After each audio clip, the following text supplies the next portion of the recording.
अस्सलाम वालेकुम and hi guys. आज मैं ट्यूटोरियल 12 के साथ आई हूँ जो कि है types of bacterias and their working के जो बैक्टीरियाज है वो कौन कौन से होते हैं और उनका काम क्या होता है। तो ये फूड से रिलेटेड जितने बैक्टीरियाज है उसकी हम आज बात करेंगे और उसकी वर्किंग को देखेंगे कि फूड के अंदर कौन कौन से बैक्टीरियाज आ जाते हैं। Important bacteria and viruses that cause foodborne illness include कि कौन कौन से बैक्टीरिया ऐसे हैं जो खाने के अंदर पैदा होकर हमें बीमार कर देते हैं। वो कौन कौन से हैं आज हम उनको देखेंगे। सबसे पहला है बैसिलस सीरियस, दूसरा है बोटुलिज्म, तीसरा है सैल्मोनेला, चौथा है स्टेफिलोकोकस ऑरियस। अब हम जो है वो देखेंगे कि इसकी ये किस तरह से पैदा होता है, किस खानों में पैदा होता है और जो है इससे बचा कैसे जाए। इन चीजों को आज हम देखेंगे। सम डिफरेंट बैक्टीरियाज वर्किंग, कुछ जो डिफरेंट है अलग बैक्टीरियाज है उसकी हम वर्किंग को देखेंगे। सबसे पहला जो है वो है स्टेफिलोकोकस ऑरियस। ठीक है, people who carry the bacteria Staphylococcus aureus which is commonly found on the skin। ये जो होता है ये जो लोग इसके शिकार हो जाते हैं इस बैक्टीरिया के स्टेफिलोकोकस के, वो जो है उनकी स्किन के अंदर ये जो बैक्टीरिया ये पाया जाता है।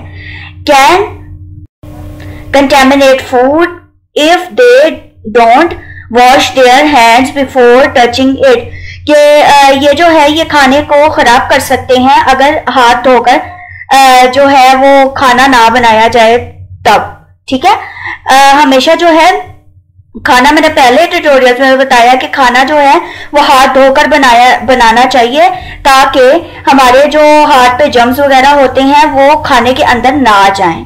ठीक है, food that are not cooked after handling such as sliced meats, puddings, patties and sandwich are especially risky if contaminated with staph। मतलब कुछ फूड्स इसमें बताए गए हैं कि ये जो है ये बहुत जल्दी जो है वो इस बैक्टीरिया का शिकार हो जाता है अगर हाथ धोकर हमने जो है वो इसको ना बनाया जाए तो। सबसे पहले जो स्लाइस किए हुए जो गोश्त होते हैं वो, फिर जो पुडिंग्स होती हैं जो हमारी पुडिंग्स होती हैं वो, फिर जो पेस्ट्रीज होती हैं वो, फिर उसके बाद जो सैंडविचेस बनाए जाते हैं उसके अंदर। ठीक है, ये वो चीजें हैं जो सबसे पहले और सबसे जल्दी जो है वो इस बैक्टीरिया का शिकार हो जाते हैं। अब हम आगे चलते हैं और देखते हैं कि कितने टाइम पीरियड के बीच में जो है ये बैक्टीरिया जो है वो पैदा हो जाता है। ठीक है, इंक्यूबेशन पीरियड। इंक्यूबेशन मतलब कि गर्म जगह पे मतलब कि आप लोगों को पता ही होगा या जिनको नहीं पता उनको मैं बता दूं कि गर्म जगह पे जो है ये बैक्टीरिया ज्यादा फैलते हैं। तो इंक्यूबेशन एक ऐसी जगह होती है जहां पे गर्माहट ज्यादा होती है तो उस जगह पे जो है बैक्टीरिया फैलता है। तो ये जो है ये वाला बैक्टीरिया 30 मिनट्स टू 8 आवर्स के बीच बीच में जो है वो फैल जाता है। ठीक है, गर्म जगह अगर 30 मिनट या 8 घंटे तक रहे तो वहां पे बैक्टीरिया फैल जाता है। फिर सिम्टम्स क्या होते हैं इसके, मतलब कि अगर हमें कैसे पता चले कि ये बैक्टीरिया हमें हो गया है या बैक्टीरिया ये आ गया है। सबसे पहले जो है वो नोजिया स्टार्ट हो जाता है, मतलब कि हमें जो है वो नजला होना स्टार्ट हो जाता है। फिर वॉमिटिंग, हमें जो है वॉमिटिंग होना शुरू हो जाती है। फिर हमारे पेट में जो है वो दर्द उठना शुरू हो जाती है। ठीक है, क्रैम्प्स पड़ना शुरू हो जाता है, दर्द उठना शुरू, मरोड़ जिसको कहते हैं। Most people also have diarrhoea. कुछ जो ज्यादातर लोग होते हैं उनको जो है वो लूज मोशन भी आ जाते हैं। ठीक है, डायरिया का भी वो शिकार हो जाते हैं। डायरिया मतलब लूज मोशन भी उनको आना शुरू हो जाते हैं। तो इन चीजों से जो है वो पता चल जाता है कि हमें जो है ये वाला बैक्टीरिया जो है वो हमारे मतलब बॉडी के अंदर आ गया है। अब हम आगे देख लेते हैं कि कितना टाइम तक हम बीमार रहते हैं इस बैक्टीरिया में। ठीक है,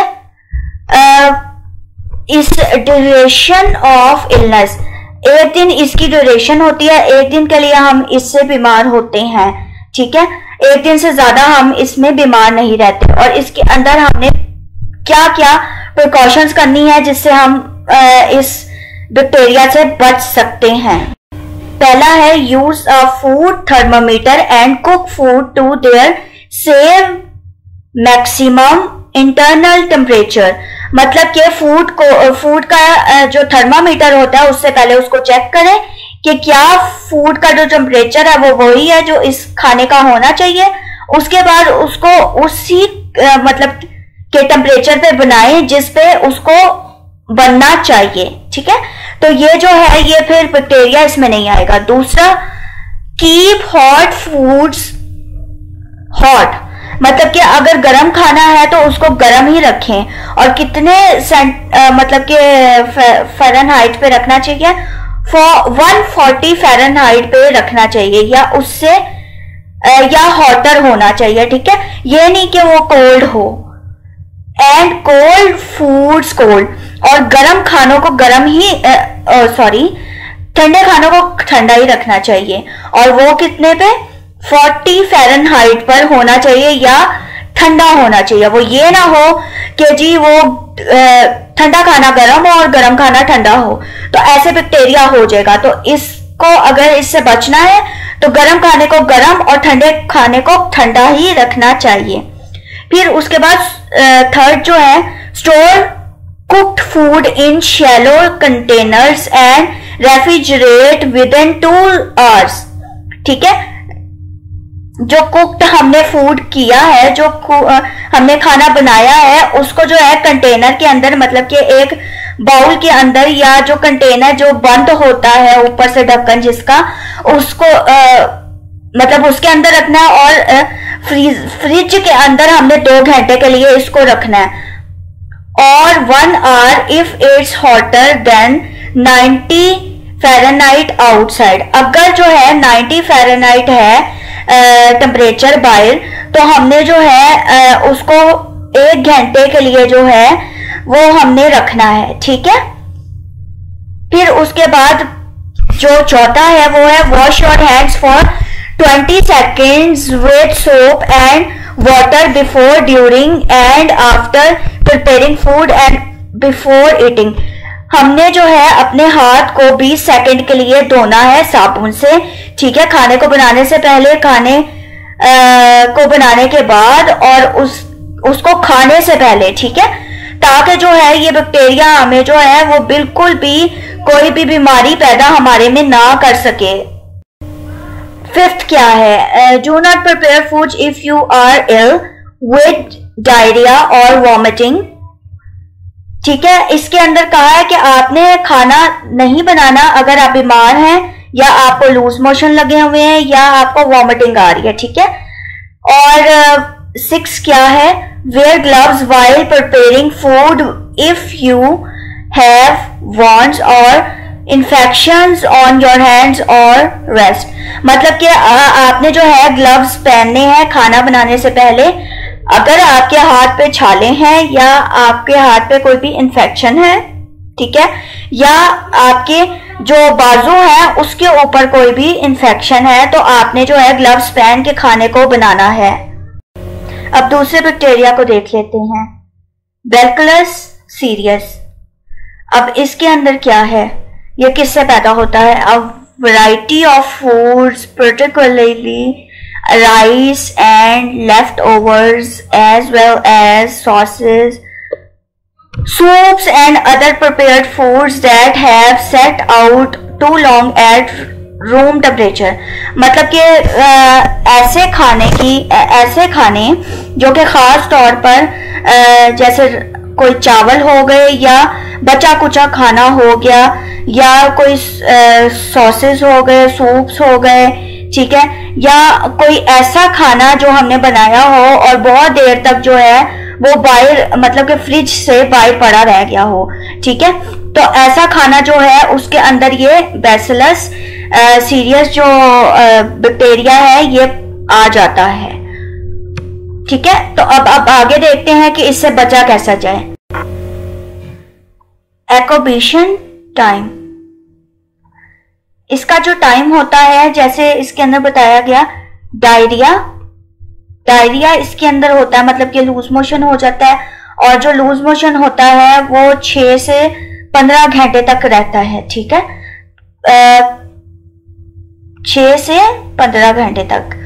और जो है वॉमिटिंग, ठीक है, वो किससे पैदा होती है? कोई मेडिसिन अगर हम इसकी खा लें, ठीक है, या कोई पॉइजन, मतलब कि पॉइजन बैक्टीरिया जो है ये पॉइजन ही है ना, एक खाने के अंदर वो बैक्टीरिया चला गया तो वो पॉइजन बन गया, तो वो अगर हम खा लेते हैं तो वो 30 मिनट से 6 घंटे तक जो है वो रहता है। ठीक है, तो हमें पॉइजनिंग रहती है उससे। ठीक है, हमें वॉमिटिंग आना शुरू हो जाती है 30 मिनट से 6 घंटे तक। अब हम देख लेते हैं ड्यूरेशन ऑफ इलनेस, के कितनी देर के लिए जो है ये बैक्टीरिया रहता है। 24 घंटे के लिए जो है ये बैक्टीरिया रहता है हमारे जिस्म में। ठीक है, if food is to be stored longer than 2 hours, keep hot foods hot and cold food cold। मतलब कि गरम खाने को हमने गरम रखना है और ठंडे खाने को हमने ठंडा रखना है। और जो है गरम खाना हमारा 140 फ़ारेनहाइट पर होना चाहिए। ठीक है, फिर ये बैक्टीरिया जो है उस खाने के अंदर नहीं जाएगा। और जो गरम ठंडा खाना है वो 40 फ़ारेनहाइट पर होना चाहिए। ठीक है, या इसके बीच में होना चाहिए। ये नहीं कि जो ठंडा खाना है वो गर्म हो और गर्म खाना ठंडा हो, इससे बैक्टीरिया पैदा हो सकता है। अब दूसरे बैक्टीरिया को देखते हैं, बोटुलिज्म। बैक्टीरिया को देखते हैं बोटुलिज्म। ये जो है ये कैसे किन में पाया जाता है, मतलब कि किन को ये जो बैक्टीरिया है ये हो सकता है। ये जो बच्चे 12 महीने से कम के होते हैं, ठीक है, 1 साल से कम के होते हैं, ये उनके अंदर पाया जाता है। ठीक है, और ये जो है ये हनी, शहद और शहद से बनी हुई चीजों में पाया जाता है। such as infant pacifiers filled with or dipped in honey।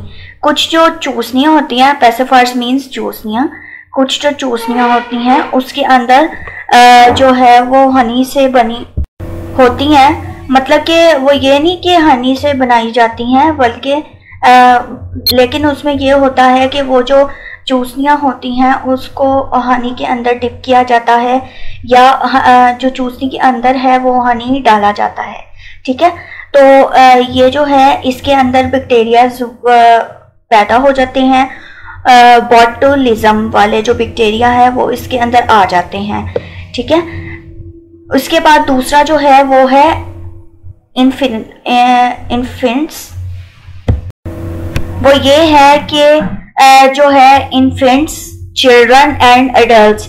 मतलब कि इन्फेंट्स मैंने आपको बता दिया 1 साल से कम के बच्चे। ठीक है, चिल्ड्रन जो 1 साल से ऊपर के बच्चे हैं वो, और एडल्ट्स, ठीक है, उनके अंदर भी ये उनको भी ये मतलब कि बैक्टीरिया लग सकता है अगर प्रॉपर्ली होम केन्ड और preserved foods including low acids vegetables and permitted fish properly canned commercial. मतलब कि जो इम्प्रॉपरली अगर जो है वो घर में बनी हुई चीज को हम नहीं रखेंगे सही तरीके से, मतलब कि हमने घर में कोई चीज बनाई है और उसको जो है वो हमने किसी डब्बे में जो सही तरीके से नहीं रखा या प्रिजर्व सही तरीके से नहीं किया, या जो कम जो एसिड वाली वेजिटेबल्स होती हैं, सब्जियां होती हैं, वो नहीं बनाई, तो जो है उसके अंदर बैक्टीरिया ये वाला शामिल हो जाता है। ठीक है, और जो ऑयल्स होते हैं, जो जड़ी बूटियों से बने हुए ऑयल्स होते हैं, उनके अंदर भी ये बैक्टीरिया शामिल हो जाता है। और जो बेक्ड पोटैटोज होते हैं, एल्यूमिनियम फॉइल जो होता है, और जो चीज सॉस होती है, और जो गार्लिक हमने बॉटल में रखी होती है, ठीक है, स्टोर करके, उसके अंदर भी ये जो बैक्टीरिया है ये शामिल हो जाता है, जिसकी वजह से जो है वो जो बच्चे होते हैं, ठीक है, 1 साल से छोटे बच्चे, 1 साल से बड़े बच्चे, और जो अडल्ट्स होते हैं, जो बुजुर्ग होते हैं, या जो बड़े लोग होते हैं, उनको भी ये इन चीजों की वजह से लग सकता है। इंक्यूबेशन पीरियड मतलब कि ये गर्माहट में कितनी देर में जो है वो इफेक्ट करता है। जो इन्फेंट्स होते हैं, जो 1 साल से कम बच्चे होते हैं, उनको 3 से 30 दिन के अंदर जो है ये अफेक्ट करता है, ठीक है। उसके बाद जो बच्चे होते हैं या जो बड़े होते हैं, उनको 12 से 72 आवर्स तक जो है वो करता है अफेक्ट। ये सिम्टम्स देख लेते हैं कि क्या क्या होते हैं जिसकी वजह से ये होता है। इन्फेंट्स में जो है वो सुस्ती, पुअर फीडिंग, मतलब कि अगर सही तरह से उनको खाना या उनको जो दूध वगैरह वो ना दिया जाए, कॉन्स्टिपेशन, कब्ज जो हो जाती है, या उनकी जो मसल्स हैं वो सही तरह से ना बने हो, तो ये उनको हो सकता है। चिल्ड्रन और अडल्ट्स को किस तरह से हो सकता है? डबल विजन, मतलब कि उनको धुंधला नजर आए, धुंधला मीन्स के धुंधला नजर आए, और उनको जो है सही तरीके से नजर ना आए, दो चीजें नजर आए, ठीक है, एक चीज 2 तरीकों से नजर आए, ठीक है। ड्रॉपिंग आईलिड्स, मतलब कि उनकी जो आईलिड्स है वो भी टूट रहे हों, ठीक है। फिर उसके बाद जो है वो डिफिकल्टी स्वालिंग, मतलब कि अगर जो है उगलने में, खाने को हजम करने में मुश्किल पेश आए, ठीक है, तब होता है ड्राई माउथ। अगर जो हमारा माउथ है वो ड्राई रहे तब होता है, और अगर हमारी जो हड्डियां हैं वो वीक हों तो तब भी ये हम पे हो सकता है, बैक्टीरिया हमें हो सकता है। अब प्रिकॉशंस देख लेते हैं। डू नॉट फीड हनी और give honey pacifiers to children younger than 12 months, मतलब कि 1 साल से छोटे, मतलब 12 मंथ्स मीन्स 1 साल से छोटे बच्चों को जो है ये वाली चूसनी नहीं देनी चाहिए, जो कि हनी के अंदर, शहद के अंदर डिप हुई हो, या उसके अंदर शहद हो, वो वाली चूसनियां उनको नहीं देनी चाहिए 1 साल से कम वाले बच्चों को। उसके बाद है हेपेटाइटिस ए। हेपेटाइटिस ए किस तरीके से होता है? रॉ और under cooked shellfish from contaminated water, raw produce, contaminated drinking water, uncooked food and cooked food that are not reheated after contact with an affected food handler, मतलब कि जो कच्चा खाना होता है या जो सही तरह से पकाना हो वो वाला खाना, या वो खाना जो कि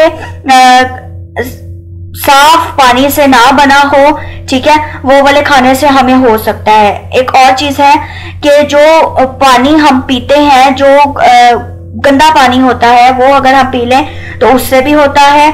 फिर जो खाना जो सही तरह से गर्म ना किया जाए उससे भी होता है। और अगर कोई खाना जो है वो बना रहा है और उसका हाथ साफ नहीं है, उसने हाथ धोकर उस खाने को नहीं बनाया, तो उससे भी हमें हेपेटाइटिस ए हो जाता है। अब इंक्यूबेशन पीरियड देख लेते हैं। 28 डेज एवरेज होती है इसकी, मतलब कि एवरेज जो है वो 28 डेज तक जो है ये बैक्टीरिया रहता है। रेंजेस इसकी जो होती है वो 15 से 50 दिनों की होती है, ठीक है, ये 15 से 50 दिनों के बीच में रहता है। फिर उसके बाद इसके सिम्टम्स क्या होते हैं, ये किस तरह से पता चलता है कि ये हमें हो गया है? डायरिया, मतलब कि लूज मोशन अगर हमें हो, अगर जो यूरिन है वो हमारा डार्क हो, यूरिन सही कलर का ना हो तब, और अगर जो है हमें जो पॉटी है वो भी हमारी जो है वो सही कलर की ना हो, लाइट कलर की हो तो तब, जॉइंडस अगर हमें हो जाए तो उससे, फीवर हो तो तब, नॉइजिया हो अगर हमें जो है मतलब कि नजला वगैरह हो रहा है तब, अगर जो है वो जॉइंट पेन, अगर हमारे जो मसल्स वगैरह है, जो हमारी हड्डियां हैं उसमें हमें दर्द हो रही है तो तब, अगर हमारे पेट में दर्द हो रही है या हम अपसेट हैं, अपसेट हमारा जो पेट है वो अपसेट है, या हमें जो है वो भूख नहीं लग रही, ठीक है, तो इस तरीकों से जो है वो हमें पता चल सकता है कि हमें जो है हेपेटाइटिस ए हो गया है। अब देख लेते हैं कि ये कितनी देर तक जो है वो रहता है, मतलब कि हम बीमार इससे कितनी देर तक रहते हैं। ये एक तो विजिबल होता है, ये हमें नजर आता है कि ये हमें हो गया है, और ये 2 हफ्ते से लेकर 6 महीने तक जो है वो रहता है, ठीक है। फिर इसकी प्रिकॉशंस क्या है, ये किस तरह से बचा जा सकता है इससे। अवॉइड ईटिंग रॉ ऑयस्टर्स और अदर रॉ और अनकुक्ड शेलफिश, मतलब कि जो शेलफिश होती है या अनकुक्ड फूड होता है उससे, उसको अवॉइड करके जो है इससे बचा जा सकता है। दूसरा क्या है, wash hand frequently with soap and running water for at least 20 seconds, मतलब कि 20 सेकेंड्स तक जो है हमने हाथ को धोना है साबुन के साथ, ठीक है, तब हम इससे बच सकते हैं। और वॉशरूम से भी जब हम होके आए, ठीक है, तो तब भी हमने जो है वो हाथ वगैरह को अच्छे से धोना है। और जब भी हम डायपर्स वगैरह, मतलब कि जो बच्चों के डायपर्स होते हैं वो भी हम चेंज करें तो तब भी हमने जो है वो हाथ को धोना है। उसके बाद जो है वो हमने खाना वगैरह बनाने से पहले और खाना बनाने के बाद जो है हमने हाथ को धोना है, इससे भी हमें बहुत ज्यादा जो है प्रिकॉशन होगी, इससे हम बच सकते हैं। फिर तीसरा जो है वो है vaccination is the best way to prevent hepatitis A. जो वैक्सीनेशन है, इसकी वैक्सीनेशंस भी होती हैं, वो करवा के हम हेपेटाइटिस से बच सकते हैं। वैक्सीनेशन करवा लेंगे तो हेपेटाइटिस हमें नहीं होगा, ठीक है। अब देख लेते हैं कि वैक्सीनेशन जो है वो कौन कौन करवा सकता है। All children at age 1 year, मतलब कि जो 1 ईयर के बच्चे हैं वो सारे करवा सकते हैं, ठीक है। और people with direct contact with others who have hepatitis A people, ठीक है, जो जिनका वास्ता जो है वो हेपेटाइटिस ए के पेशेंट्स के साथ रहता है वो भी करवा सकते हैं, ठीक है, वो भी लोग करवा सकते हैं। और ये जो है लिवर का जिनको प्रॉब्लम हो, वो भी ज्यादा देर तक जिनको लिवर का प्रॉब्लम हो, गुर्दे का प्रॉब्लम हो, वो भी इस हेपेटाइटिस का वैक्सीनेशन करवा सकते हैं ताकि इससे बचाव हो सके। अब सैल्मोनेला बैक्टीरिया को देख लेते हैं कि ये किस वजह से होता है। A variety of foods have been linked to salmonella, including vegetables, chicken, pork, fruits, nuts, eggs, beef and sprouts। मतलब कि जो ये जो है ये वेजिटेबल्स में, चिकन में, फ्रूट्स में, एग्स में, बीफ में पाया जाता है, ठीक है। और जो animals and their environments, animals में भी ये पाया जाता है और उसके इर्द गिर्द जो एनवायरमेंट होता है, जो माहौल होता है, उसमें भी पाया जाता है, ठीक है। जैसे लिजर्ड्स हो गए, स्नेक्स हो गए, फ्रॉग्स हो गए, ठीक है, बेबी चिक्स हो गए, उनमें ये पाया जाता है। इसका इंक्यूबेशन टाइम क्या होता है, 12 to 72 आवर्स, 12 to 72 आवर्स के बीच बीच में ये जो है ये फैल जाता है, ठीक है, बैक्टीरिया। इसके बाद इसके सिम्टम्स क्या होते हैं, कैसे हमें पता चलता है कि हमें हो गया है डायरिया, लूज मोशन होने से, फीवर होने से, या हमें क्रैम्प्स पड़े, हमें मरोड़ उठे हमारे पेट में, ठीक है, या हमें वॉमिटिंग हो, ठीक है। और अब देखते हैं कि ये कितनी देर तक जो है ये हमें पाया जाता है, कितनी देर तक हमें बीमार रखता है। 4 से 7 दिनों तक जो है ये हमें बीमार रखता है। प्रिकॉशंस देख लेते हैं इसकी। पहली प्रिकॉशन है avoid eating high risk foods including raw और lightly cooked eggs, undercooked ground beef or poultry and unpasteurized raw milk। मतलब कि जो खाना रिस्क पे होता है, मतलब कि वो सही तरह से बना नहीं होता या उसका टेम्परेचर सही खाने वाला नहीं होता, तो वो नहीं खाना चाहिए हमें। जो है वो कच्चा खाना नहीं खाना चाहिए। अंडा जो सही बना ना हो, मतलब कि कच्चा हो, उसको नहीं खाना चाहिए हमें। जो है वो बीफ, जो सही बीफ हो या कोई मुर्गी वगैरह हो, उसको नहीं हमें खाना चाहिए जो सही ना बनी हो, ठीक है। और जो कच्चा दूध होता है उसको पीना नहीं चाहिए हमें। दूसरा जो है, wash your hands after contact with animals, their foods और ट्रीट्स और देयर लिविंग एनवायरनमेंट। मतलब कि जो भी एनिमल्स होते हैं, जब भी हम उनको खाना दें या उनको प्यार करें हाथ से, ठीक है, या उनकी जगह जहां पे वो है उस जगह पे जाएं, तो हमें हाथ को धोना चाहिए, ठीक है। तो इससे हमें ये बैक्टीरिया नहीं हो। आज के लिए इतना ही बैक्टीरिया। उम्मीद है आप लोगों को समझ आई होगी। किसी को कोई भी क्वेश्चन हो तो वो मुझे कमेंट में कर सकता है, मुझे बता सकता है। कोई भी किसी भी किस्म का अगर कुछ समझ ना आई हो, मैंने कोशिश तो किया कि आप लोगों को बहुत बेहतर तौर पर समझ आ जाए, लेकिन कोई ना कोई इंक्वायरी अगर हो तो आप नीचे कमेंट मुझे कर सकते हैं, मैं जरूर आपको बताऊंगी, ठीक है। अगले ट्यूटोरियल में मिलेंगे। मेरे चैनल को प्लीज सब्सक्राइब करें ताकि आपको ऐसी वीडियोस मिलती रहें। लाइक भी करें और शेयर भी करें, ठीक है, ताकि दूसरों को भी बेनिफिट हो। और बेल आइकन को जरूर दबाएं ताकि जो है जितनी वीडियोस मैं अपलोड करूं वो आपको सबसे पहले मिलती रहें।